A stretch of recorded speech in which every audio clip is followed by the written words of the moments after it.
Welcome to the Word for Life podcast, a daily devotional covering the entire Bible from Genesis to Revelation. In Deuteronomy chapter 13, Moses warns Israel not to listen to people who can lead them to other gods. Verse 1 reads, "If a prophet or one who foretells by dreams wonder, and if the sign or wonder spoken of takes place, and the prophet says, 'Let us follow other gods, gods you have not known, and let us worship them,' you must not listen to the words of that prophet or dreamer." First thing we notice in these verses is that false prophets can successfully show a sign or wonder or even foretell the future.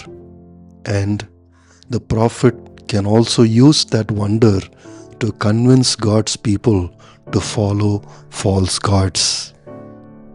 In verse 3, Moses also told the Israelites that these false prophets were allowed by the Lord to test them. Verse 3 says, "You must not listen to the words of that prophet or dreamer. The Lord your God is testing you to find out whether you love Him with all your heart and with all your soul." So Moses strictly warns Israel not to listen to that prophet or dreamer and stray away from worshipping the Lord. Friends, even today, many false prophets convince many people to follow false gods. They teach that these false gods will bless them if they worship these gods.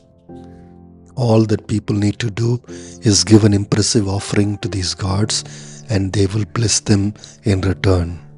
Some even claim that the bigger the gift you give, the better the blessing you will receive. That is why the Canaanites even sacrificed their own children as a burnt offering, so that these gods will appreciate their incredible sacrifices and bless them with rain, grain, and fertility. In the previous chapter 12, verse 31, Moses told the Israelites, "You must not worship the Lord your God in their way, because in worshipping their gods, they do all kinds of detestable things the Lord hates. They even burn their sons and daughters in the fire as sacrifices to their gods."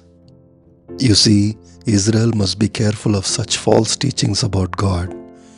Israel need not follow God only for materialistic gain or for their own selfish purposes.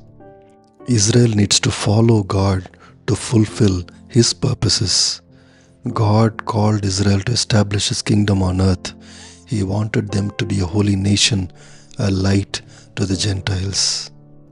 Israel need not give anything to God to force Him to bless them. God had already blessed them and will continue to meet their needs. But in many ways, these false gods promoted a false understanding of God. Therefore, it is a lie. False religion enslaves people even today and takes away people from the one true God by giving a wrong understanding of God. That is why Moses wanted Israel to stand against false gods and those who promoted them. In chapter 13, Moses asked Israel to give the death sentence to all those who promote false gods within Israel. He mentions three kinds of people. 1, the false prophet. 2, even family members. And 3, troublemakers, as we see in verse 12 and 13. Friends, Moses' advice may sound very harsh today, but we must realize that Israel cannot be tolerant with things that are so clearly opposed to God. They must completely remove every influence that stands between them and God. In fact, the New Testament is equally strong in warning the believers today about false religion. In Revelation chapter 21 verse 8, we read, "But the cowardly, the unbelieving, the vile, the murderers, the sexually immoral, those who practice magic arts, they will be consigned to the fiery lake of burning sulfur. This is the second death." In 2 Corinthians chapter 6, verse 16 to 18, Paul tells the Corinthian believers, what agreement is there between the temple of God and idols? For we are the temple of the living God. As God has said, I will live with them and walk among them. Therefore, come out from them and be separate, says the Lord. Touch no unclean thing, and I will receive you, and I will be a father to you, and you will be my sons and daughters, says the Lord Almighty. Friends, believers today are careful about false understanding of God, false teachings of God, and they stay firm in the faith that God has given to them through the scriptures. Thanks for listening. We'll see you tomorrow for the next episode of the Word for Life podcast.